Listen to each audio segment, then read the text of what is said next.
नमस्कार दोस्तों, मैं हूं विजेश्वर निर्दोष, radiation therapy technologist.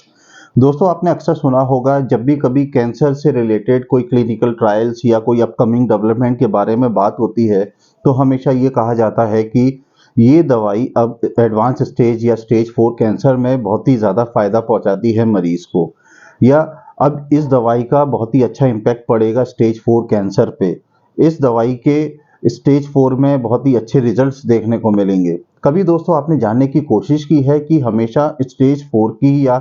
Advance stage की बात क्यों करी जाती है?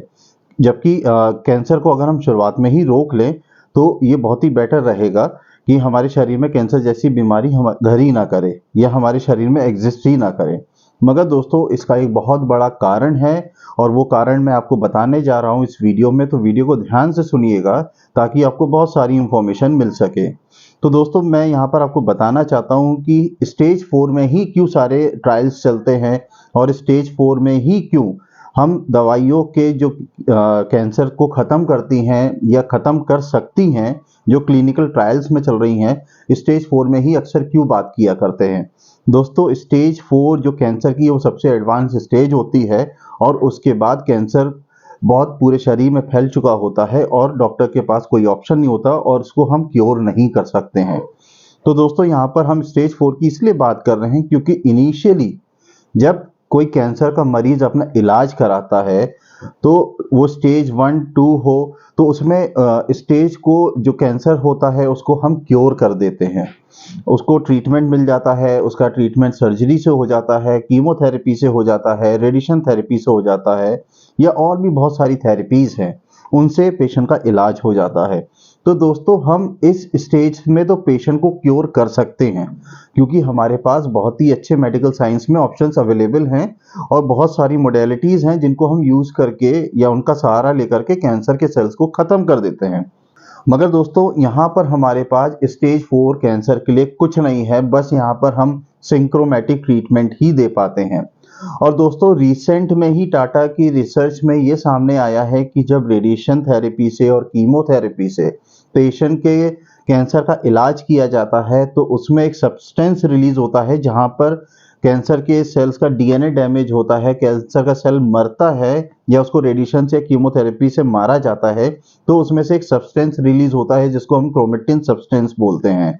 और ये एक समय तक हमारे बॉडी में रहता है और बॉडी के दूसरे पार्ट्स में जाकर के डिपॉजिट हो जाता है। और दोस्तों, ये कहानी वहीं से ही शुरू होती है कि हमारी बीमारी वापस लौट आ सकती है कि नहीं। और ये क्रोमेटिन सब्सटेंस ही जिम्मेदार होता है कि जब हमारी बीमारी किसी दूसरे और ऑर्गन में वापस लौट आती है, और इसको हम स्टेज 4 या मेटास्टेटिक कैंसर बोलते हैं, जो कि हमारे शरीर में फैल चुका होता है। तो दोस्तों, जितनी भी एडवांस रिसर्च है वो स्टेज 4 के ऊपर ही बेस्ड होती हैं क्योंकि अगर हमने वहां पर कैंसर को क्योर कर दिया,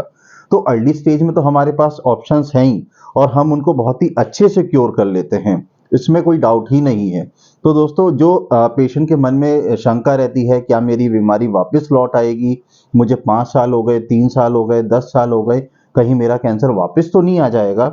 तो दोस्तों, इसीलिए जितनी भी हमारी बेसिक रिसर्च हैं जो कैंसर के ऊपर होती हैं और कैंसर को कंट्रोल करने के लिए होती है, वो एडवांस स्टेज में ही करी जाती हैं क्योंकि हम इनिशियल स्टेज में तो कैंसर का ट्रीटमेंट कर ही देते हैं और पेशेंट कैंसर फ्री हो जाता है। मगर जो क्रोमेटिन सब्सटेंस है जो बॉडी में धीरे धीरे जाकर के कहीं और ऑर्गन में डिपॉजिट हो जाता है क्योंकि उसका हमने इनिशियली ट्रीटमेंट किया है कीमोथेरेपी से और रेडिएशन थेरेपी से एक पेशेंट का जिसको कैंसर था। तो अब over the period of time वो सब्सटेंस जो क्रोमेटिन सब्सटेंस है वो बॉडी के किसी और ऑर्गन में जाकर के डिपॉजिट हो जाता है और बाद में यही एक कारण बन जाता है कि हमारे शरीर में कैंसर वापस लौट के आ गया। तो दोस्तों, जितनी भी अभी हमारे पास थेरेपीज आई हैं, T car cell therapy, immunotherapy, और अभी हम लोग बात कर रहे हैं जो टाटा वाले रिसर्च कर रहे हैं कि 100 रुपीज़ की एक टैबलेट से हम कैंसर को क्योर कर देंगे, जिसमें उसने रेस्वेराट्रोल और कॉपर को मिक्स करके एक एंटीऑक्सीडेंट टैबलेट बनाई है और उसके रिजल्ट ये हैं कि जो क्रोमेटिन सब्सटेंस है हमारी बॉडी में जो कैंसर के सेल्स के डैमेज के अगेंस्ट में डेवलप होता है हमारी बॉडी के अंदर और दूसरे पार्ट्स में जाकर के डिपॉजिट हो जाता है। तो वहाँ पर ये जो रिसर्च हो रही है तो वहाँ पर ये देखा गया है कि इस टैबलेट को लेने के बाद क्रोमेटिन सब्सटेंस है हमारी बॉडी में से धीरे धीरे रिड्यूस हो जाते हैं। सॉरी, ये हमारी बॉडी में से नहीं, अभी ये ट्रायल चूहों पे चल रही है। ह्यूमंस पे इसका डेटा 2028 तक आएगा। टाटा के साइंटिस्ट हैं वो ये कह रहे हैं कि 2028 तक उसके रिजल्ट्स हमें ह्यूमंस में देखने को मिलेंगे। अभी ये चीज़ें अंडर द ट्रायल हैं।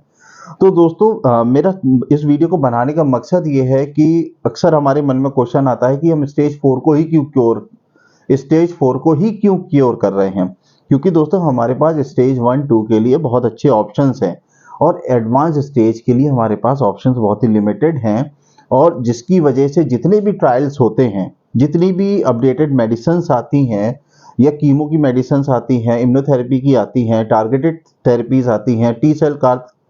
टी सेल कार थेरेपी है, तो दोस्तों ये एडवांस स्टेज को बहुत ही अच्छे से क्योर करती हैं। और अगर ये जो टाटा जिस चीज़ पे रिसर्च कर रहा है उस मेडिसिन पे जो इन्हें रेस्वेराट्रॉल और कॉपर को मिक्स करके बनाई है, अगर इसके ह्यूमंस पे रिजल्ट्स बहुत अच्छे आ गए तो दोस्तों हम ये कह सकते हैं कि अब हम कैंसर को कंप्लीटली क्योर कर सकते हैं। क्योंकि अब हमारे पास इनिशियल कैंसर के लिए भी इलाज है और एडवांस स्टेज कैंसर के लिए भी इलाज है। तो दोस्तों उम्मीद करता हूं कि आपको ये मेरा वीडियो पसंद आया होगा, तो उसको लाइक शेयर सब्सक्राइब जरूर कर दीजिए। और हाँ, दूसरों के साथ इस वीडियो को जरूर बांटिए ताकि हम और आप ऐसे ही एक दूसरे की मदद कर सकें। तो दोस्तों मिलते हैं अगले वीडियो में, तब तक के लिए अपना ध्यान रखिए, सुरक्षित रहिए और एक दूसरे की मदद ऐसे ही करते रहिए। नमस्ते, जय हिंद।